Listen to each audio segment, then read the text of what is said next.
All right, let's get started with our second assignment. So I titled this one the 5 iteration challenge because I find that we can still channel our artistic identity with this, but then take away something larger that I think a lot of you may want to bring back to your art classroom. But also for broader concepts of that, like age old saying of like practice makes perfect, right? Doing things with repetition. And I find that that's going to be an overarching concept with this assignment. So, I'm keeping with that same idea from my welcome video and then from assignment number one. We're working with limited materials. Of course, if you want to go above and beyond, love an excuse to go get some materials, please go do so. But if you have very limited access right now, you could definitely work with very minimal stuff. So, starting off with again, I have another recycled sketchbook that I have half started that I'm using 2 pages from, and then I'm using kind of a handful of like art supplies that I have like in a little junk drawer that I kind of pulled out from this. So this isn't even like my good stuff, right? This is just some stuff that I have lingering around. So a couple of things, and you're going to see them pictured below. I had things from like a chunky Sharpie, a regular Sharpie, up just a regular pen, a pencil, kind of like a half dead Crayola marker, a gel pen, and I guess out of all the tools, kind of like a fancier thing was like a watercolor pencil and one paintbrush that you'll see pictured below. Oh, and then a regular colored pencil. And it wasn't anything fancy, it was just a Crayola one. Now, for this concept, 5 iterations, my idea for you is to create a teacher sample, right?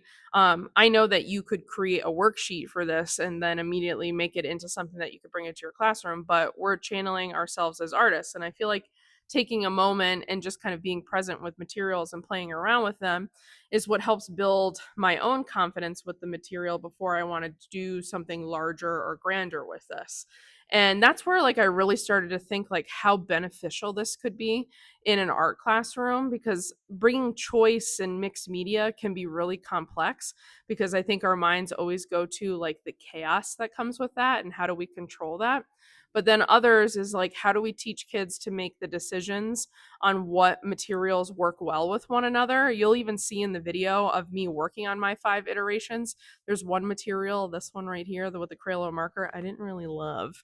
But I only figured that out by doing this exercise. And then also taking the pressure away of not having to come creatively with 5 different ideas. It's the same idea, I'm just repeating it with different materials. Then, as I start to build confidence with it, it's not very large, right? It's not going to take me very long.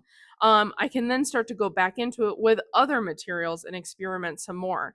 So, for me as an artist, I find that tremendously helpful, right? To have some time. Sometimes I just don't have the creative energy to be like, oh, let me just start a whole new other artwork. Just having some time to play around and kind of just doodle, that's kind of what this is. So instead of producing some sort of graphic organizer for this, I thought, what better time than to create like a refined teacher's sample, right?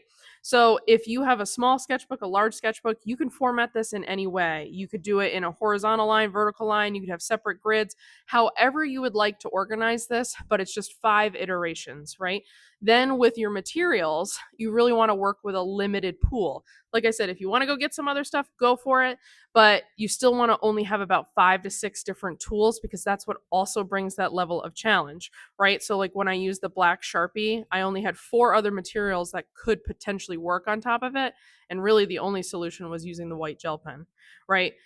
As I kept going through this, I had to kind of make decisions based off of what material I used for the background, limited on what other material I could use on top of it, right? So that's kind of cool thinking, challenging for myself, but I think that'd be really cool in the classroom to see the different outcomes from that. As we do this, we're going to keep with the same format where we're going to post our teacher samples to the Padlet, but I want to keep the conversation going, right?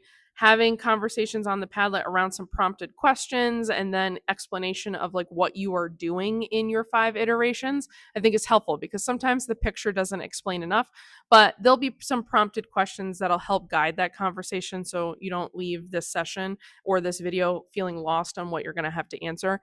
I promise in the Padlet, you're going to see some really clear instructions on what else to add along with your photo. So I think this is a really great week for you guys to kind of just enjoy some materials. you can keep with that same idea of go find your favorite space outside, your balcony, your favorite cafe, you're on vacation, wherever you are, and create 5 iterations of a mark with a very limited supply of materials.